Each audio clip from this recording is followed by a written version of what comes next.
Yesterday, I spoke with Steve Armitage from the CEO from Hospitality New Zealand, who's the CEO there, about the future of tourism and growth in New Zealand.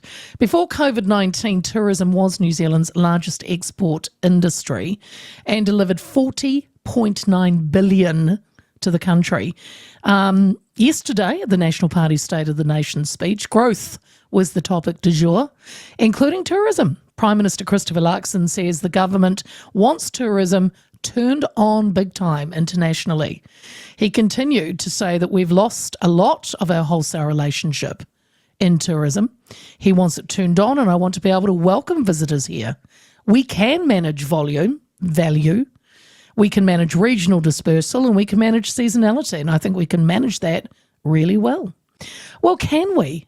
Is one of the questions. According to the Mayor of Queenstown, Glyn Lewis, some serious investment would be needed in actually accommodating these visitors because a small ratepayer base cannot sustainably keep supporting the tourism industry.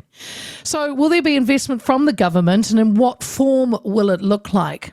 The previous Minister of Tourism and Hospitality was Matt Ducey, but the portfolio has now been handed over to Louise Upston, and she is with us now. Minister, good afternoon.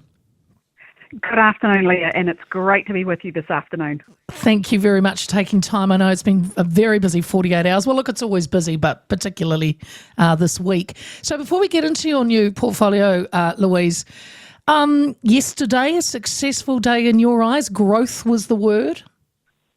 Yeah, absolutely. And I think, the reality is if you look at where we are at the moment, we've been suffering from a recession and what we need to do is make sure that we are firing on all cylinders. We won't improve individual Kiwis' household incomes unless businesses are growing, and as a country, we are open for business. You're the fifth tourism minister in 5 years. Is it a hot potato, do you think? Well, look, I'm really excited to have it, and as the Prime Minister made it really clear yesterday, we are not fulfilling our potential in terms of tourism. Yes, we've had, clear challenges with COVID, that's, obvious, but the fact that we're not back to pre-COVID levels is concerning. And so I'm working really hard to listen to the industry, listen to operators, listen to local government, to say and hear what their views are on how we turn it on, how we get more visitors quickly, and bearing in mind some of the challenges that you have raised and that some areas of the countries have faced. Well, yeah, that's interesting because you mentioned, we're kind of a bit static because tourism leaders say that what urgently is needed is addressing the static international visitor numbers. We appear to be stuck at about 85%, I believe, of pre-COVID arrival numbers. So would that then mean visa requirements need to be changed? Look, I think there's a number of things we need to look at. Visas is just one of many. And the first question you have to look at is what's changed from 2019 to now. And so one of the things I've been asking the groups I'm meeting with today is what are the things we can do to get more visitors in the next 3 to 6 months? And how do we go about doing that? There's some great suggestions coming through. Visas is only one of them. But a big part of it that the Prime Minister made really clear yesterday is we need to make it very clear to those people around the world thinking about coming to New Zealand that we are open for business. We do welcome visitors. We've got a great experience for those that come, and we're keen to have them come here. Does that mean, Louise, we've got a little bit of a reputation? Because you're saying the Prime Minister said, we've got to let overseas know that we're open. Is it a reputation problem, or is it the fact that part of the world thinks we're still shut? Well, I don't think they think we're still shut. But the question is about, are we fully open? Do we want people all of the time?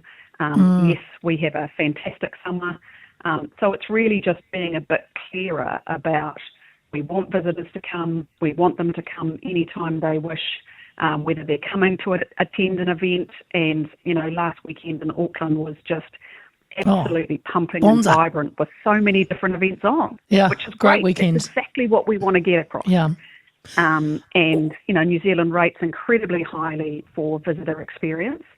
And so it's really just about making sure that we can take the steps we need to in the short term, as well as the medium and long term, to address some of the challenges that we know existed when our tourism and visitor numbers were higher. Because it's more than just obviously getting people here for a couple of weeks or a week or longer and going around to all the hot spots. Tourism and hospitality would say it's a critical industry, especially for promoting growth and employment in the regions. That's why I kind of mentioned visas and that. Would you agree with that? Yeah, well, I'm also the Social Development and Unemployment Minister, and we look at the numbers over the last few years. We've lost 30,000 jobs in tourism and hospitality. Wow. So rebuilding the economy, getting more visitors in, means that creates those jobs again, which is what we desperately need to support more Kiwis into work. And where there are gaps, where there are skills that we do need to bring in, we need to make sure that businesses can access those experts faster with more certainty. It could be a nice melding of both your portfolios, Louise. Absolutely, and that's why I'm excited. I'm really excited about it because if you think about, the best person to show the Kiwi way and the New Zealand experience is a local. Whether that's on the West Coast, whether it's in Taupo, whether it's in Auckland, the best person to tell a story and to sell our fantastic country is a local. Locals, employment possibilities. The Prime Minister said he wants tourism turned on big time internationally, and I did mention it, Louise, in my intro, and you would have heard it too, the Mayor of Queenstown has said that there would need to be serious investment, especially for his region, if we were to sustain and grow tourist numbers. Will there be investment? Yeah, so that, one of the challenges is making sure that we are spreading the visitors around. I think there'd be some areas in New Zealand today that welcome extra visitors. And so there may be some challenges that Queenstown faces that other areas don't. But I think first and foremost, we need to say New Zealand's open for business. We welcome visitors. And in the short to medium term, we need to look at the challenges of growth and what the investments need to be and where.